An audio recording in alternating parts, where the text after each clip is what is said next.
సదకా ద్వారా మీ వ్యాధిని దూరం చేసుకోండి అని ప్రవక్త వారు చెప్పి ఉన్నారు.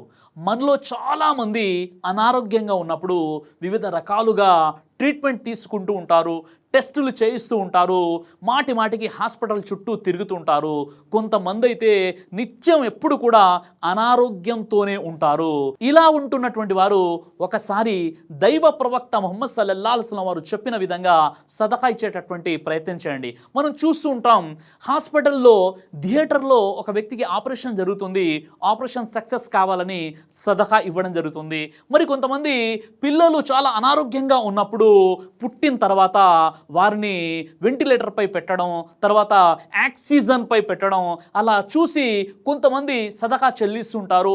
మరి కొంతమంది నిత్యం వెంటాడుతున్నటువంటి సమస్యల నుండి బయటపడడానికి నేను సదకా ఇస్తాను అని చెప్తుంటారు. ఇంకొంతమంది ప్రాణగండం నుండి నేను బయటపడ్డాను అని చెప్తే మౌలానా గారు చెప్తుంటారు, అయితే మీరు సదకా చెల్లించండి అని చెప్తారు. అయితే ఆ సదకా ఏంటి? ప్రవక్త వారు సదకా గురించి ఏం చెప్పి ఉన్నారు? సహీహ్ అల్ జామి హదీస్ నంబర్ 3358 హజరత్ అబూ ఉమామా అల్ బాహ్లీ రదియల్లాహు అన్హు వారి ఉల్లేఖనం ప్రకారంగా ప్రవక్త ముహమ్మద్ సల్లల్లాహు అలైహి వసల్లం వారు ఈ విధంగా తెలియజేశారు, మీరు సదకా ద్వారా మీ వ్యాధిని నయం చేసుకోండి అని స్వతహాగా ప్రవక్త వారు చెప్పి ఉన్నారు. సౌదీ అరబ్ యొక్క ఫేమస్ మ్యాగజైన్ అయినటువంటి మజాలుద్దు దవా అనేటటువంటి మ్యాగజైన్లో ఈసా మర్జూకి అనేటటువంటి డెమాస్కస్ యొక్క డాక్టర్ తన జీవితంలో సదకా చెల్లించడం ద్వారా పొందినటువంటి ఒక గొప్ప అద్భుతాన్ని ఈ మ్యాగజైన్ ప్రచురించింది. ఆ మ్యాగజైన్లో ఉన్నటువంటి విషయం ఏంటంటే, డెమాస్కస్లోని ఒక ఫేమస్ డాక్టర్, ఈయన పేరు డాక్టర్ ఈసా మర్జూకి, ఈయనకు క్యాన్సర్ వ్యాధి సోకుతుంది. ఈయనే డాక్టర్ కానీ ఈయనకు క్యాన్సర్ వ్యాధి సోకుతుంది. అయితే చాలామంది క్యాన్సర్కి సంబంధించినటువంటి డాక్టర్స్ దగ్గరికి ఈయన వెళ్తాడు, వైద్యం చేయించుకుంటాడు, కానీ ఎంతకు తగ్గడం లేదు. రోజులు గడుస్తున్నాయి, చాలా తీవ్రమైనటువంటి ఆ వ్యాధి ముదిరిపోతుంది తప్ప తగ్గడం లేదు. ఏం చేయాలని అలా ట్రీట్మెంట్ చేసుకుంటూ ఉంటుండగా ఒక వ్యక్తి కలిసి ప్రవక్త ముహమ్మద్ సల్లల్లాహు అలైహి వసల్లం వారి యొక్క హదీస్ని గుర్తు చేస్తారు, మీరు సదకా ద్వారా మీ వ్యాధిని నయం చేసుకోండి అని ప్రవక్త వారి హదీసు ఉందండి. మీరు సదకా ఇవ్వండి వ్యాధికి సంబంధించినటువంటి నయం అవ్వాలనే నియత్తో అని చెప్పినప్పుడు ఆ డాక్టర్ ఏం చేస్తారంటే నియత్ చేసుకుంటున్నారు. ఏమో నియత్ చేసుకుంటున్నారు అంటే, నేను సంపాదించినదంతా కూడా నేను దానం చేస్తానని నియత్ చేసుకొని డెమస్కస్లో ఒక విధవరాలు, భర్త చనిపోయి ఏ సహాయం లేనటువంటి ఒక విధవరాలుకి తన జీవితంలో సంపాదించిందంతా కూడా సదకా చేస్తాను అని ఆయన నియత్ చేసుకున్నారు. ఒకవేళ నాకు కనుక ఈ క్యాన్సర్ తగ్గినట్లయితే, ఎందుకంటే క్యాన్సర్ ద్వారా మనిషి చనిపోతాడు, సంపాదించింది ఎంత ఉంటే ఏం చేసుకోగలుగుతాం ప్రాణం పోయిన తర్వాత. కాబట్టి ఆ వ్యక్తి నియత్ చేసుకున్నాడు. నియత్ చేసుకున్న తర్వాత ఎప్పుడైతే సదకా చేశాడో ఆ తర్వాత రిజల్ట్స్ ఎలా ఉన్నాయంటే, తీవ్రంగా క్యాన్సర్ ముదిరిపోయినప్పటికీ ఆ తీవ్రమైనటువంటి క్యాన్సర్ కూడా సదకా చేసిన తర్వాత టెస్టులు చేసుకుంటే నెమ్మదిగా పూర్తిగా క్యాన్సర్ అనేది ఆ డాక్టర్ గారికి తగ్గిపోయింది. ఇది సౌదీ అరబ్లోని ఒక ఫేమస్ మ్యాగజైన్ అయినటువంటి మజాలుద్దు దవా అనేటటువంటి ఏదైతే ఈ యొక్క మ్యాగజైన్ ఉందో అందులో ప్రచురితం అయ్యింది. కాబట్టి సదకా ద్వారా మీ వ్యాధిని నయం చేసుకోండి అని ప్రవక్త వారు ఆనాడు చెప్పినటువంటి ఏదైతే సున్నత్ విధానం ఉందో, ఈరోజు కూడా చాలామంది సదకా చేసి వారి యొక్క అనారోగ్యం నుండి ఆరోగ్యవంతులు అవుతున్నారు. కాబట్టి మీరు కూడా ఇలాంటి సమస్యలు ఉన్నట్లయితే ఒక్కసారి తప్పకుండా ఈ సదకాని మీరు ట్రై చేసి చూడండి. సూర్య బహరాస్ నంబర్ 2 ఆయతం 271లో, ఒకవేళ మీరు బహిరంగంగా దాన ధర్మాలు చేసినా మంచిదే, ఒకవేళ మీరు గోప్యంగా నిరుపేదలకు సహాయం చేసినట్లయితే అల్లా మీ పాపాలను తుడిచిపెడతాడని ఖురాన్లో అల్లాహ్ సుబ్హానహు తెలియజేస్తున్నాడు.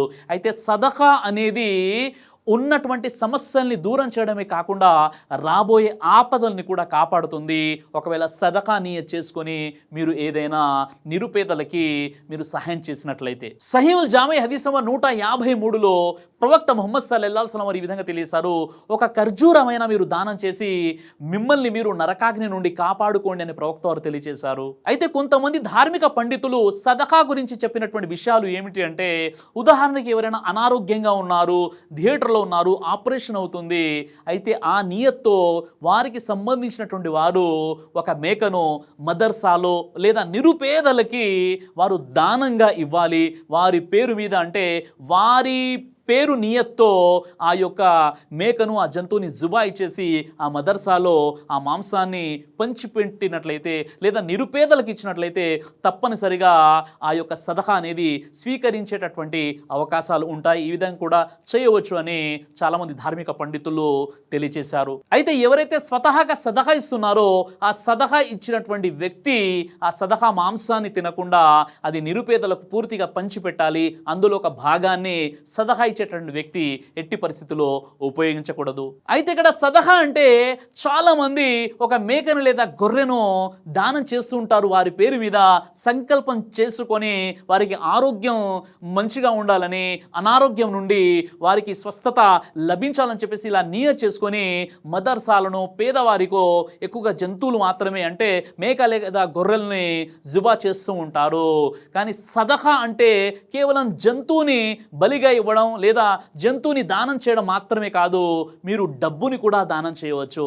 ఎవరైతే నిరుపేదలు ఉంటారో, ఎవరైతే విధవరాళ్ళు ఉంటారో, ఎవరైతే చాలా క్లిష్టమైనటువంటి పరిస్థితుల్లో ఉంటారో వారికి పెద్ద మొత్తంలో ఏదైనా మీరు సహాయం చేసి సదహా నియత్ చేసుకోవచ్చు. తద్వారా కూడా మీకు మేలు జరుగుతుంది. అబూ దావుద్ హదీస్ నంబర్ 1650 ప్రకారంగా ప్రవక్త వారి యొక్క ఖాందాన్ వంశం ఏదైతే ఉంటుందో వారికి సదహా ఇవ్వడం కానీ జకాత్ ఇవ్వడం కానీ చేయకూడదని ప్రవక్త ముహమ్మద్ సల్లల్లాహు అలైహి వసల్లం వారు తెలియజేశారు.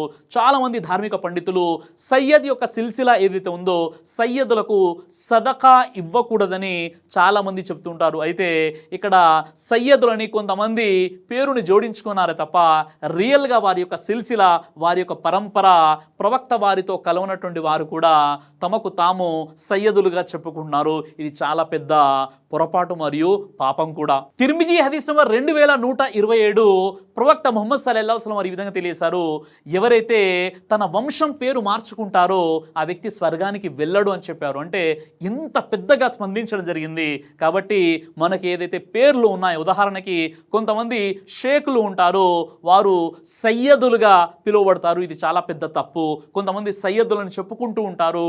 ఇలా మూర్ఖత్వానికి తావు లేకుండా ఏదైతే ఖాందాన్ ఉందో, ఏదైతే కబీలా ఉందో ఆ పేరుతోనే ఆ వంశంతోనే పిలువబడాలి తప్ప సయ్యదులని లేనిది ఉన్నట్లుగా తగిలించుకోవడం చాలా పెద్ద తప్పు. మన సమాజంలోని చాలా మంది ముస్లింలు సయ్యద్ అని, హాష్మి అని, ఖురైషి అని వారి పేర్లకు తగిలించుకున్నారు. కానీ వారి యొక్క 4 తరాలకి వెనక్కి వెళ్ళి చూసినట్లయితే వారు షేకులుగా ఉంటారు, సయ్యదులుగా ఉండరు. ఇలా కొంతమంది సయ్యద్ అంటే చాలా పుణ్యకార్యం అని చెప్పేసి ఆ విధంగా భావించి పేర్లు వారి యొక్క ఏదైతే పరంపర ఉందో ఆ వంశాన్ని సైతం మార్చుకున్నటువంటి వారు కూడా కొంతమంది ఉన్నారు. తెలిసి కూడా తమ వంశాన్ని మార్చుకున్న వారు స్వర్గానికి వెళ్ళరు అని ప్రవక్త వారు చెప్పారు. కాబట్టి ఇలా వంశాలను ఈ విధంగా తెగలను మార్చినటువంటి ప్రయత్నం ఎట్టి పరిస్థితుల్లో చేయకూడదు. ఏదైతే పేరు ఉందో అదే పేరుతో అదే తెగతో పిలువబడడం ఉత్తమం ప్రవక్త వారి హదీసు వెలుగులో. కాబట్టి ఈ హదీసు పరంగా ప్రవక్త వారి వంశంతో సంబంధం ఉన్నటువంటి సయ్యదులు ఎవరైతే ఉంటారో వారికి జకాత్ ఇవ్వకూడదు. అదేవిధంగా సదహా దానం కూడా వారికి ఇవ్వకూడదు. ఎందుకంటే ప్రవక్త వారు సదహాది కూడా తినేవారు కాదు. అయితే సోదరులారా, సదహాకు సంబంధించి ముఖ్యంగా ఎవరైతే అనారోగ్యంగా ఉంటారో వారు ఆరోగ్యవంతులు అవ్వడానికి సదహా ఇవ్వాలి. అది డబ్బు రూపంలో కావచ్చు, లేదా అది ఏదైనా ఒక జంతువు రూపంలో కావచ్చు. ఒకవేళ జంతువులు ఇవ్వాలనుకుంటే మేక లేదా గొర్రెను మదర్సాలో నియత్ చేసుకొని మీరు ఇవ్వచ్చు. లేదా మీ కాలనీలో మీ ప్రాంతంలో ఉంటున్నటువంటి ఎవరైతే నిరుపేదలు ఉంటారో ఆ యొక్క మేకను జుబా చేసి ఆ మాంసాన్ని మనం పంచవచ్చు. ఇన్షాల్లా ఆ నియత్ చేసుకొని మనం చేసినట్లయితే తప్పనిసరిగా అల్లాహ్ సుబ్హానహు వ తఆలా మనకు మంచి ఆరోగ్యాన్ని ప్రసాదిస్తాడు. మంచి మెరాకిల్స్ని మీరు చూడవచ్చు. అల్లాహ్ సుబ్హానహు వ తఆలా మీకు నాకు మనందరికీ కూడా ఈ సున్నతుపై ఆచరించేటటువంటి సద్బుద్ధిని ప్రసాదించుగాక. ఆమీన్.